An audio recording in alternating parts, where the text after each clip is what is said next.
ज्या ज्या संकल्पना आपण स्पष्ट करण्याचा प्रयत्न केला आहे त्याचा एकदा सर्वांनी रिव्ह्यू घेणं अत्यंत गरजेचं आहे.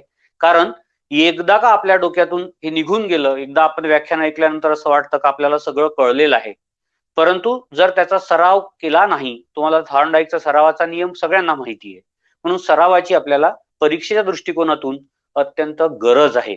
आणि त्या दृष्टिकोनातून तुम्ही सगळे लोक 21 वर्षाच्या वर आहेत सध्या ना, त्यामुळे तुम्हाला ह्या गोष्टी सांगण्याची गरज वाटत नाही. फक्त तळमळीच्या पोटी मी तुम्हाला एवढं सांगू इच्छितो का तुम्हाला अभ्यास करणं आता खूपच गरजेचं आहे. अभ्यास म्हणण्यापेक्षा अध्ययन झालेल्या याच्यावर आपल्याला अप्लिकेशन ओरिएंटेड प्रश्न जे आहेत त्याचा विचार आपल्याला प्रकर्षानं करणं अत्यंत गरजेचं आहे. आता आजच्या तासामध्ये आपण आणखी एका महत्वाच्या विषयावर आपण चर्चा करणार आहोत, बोलणार आहोत. आणि तुम्हाला आलेले प्रश्न तुम्ही मला चॅट बॉक्समध्ये नेहमीप्रमाणे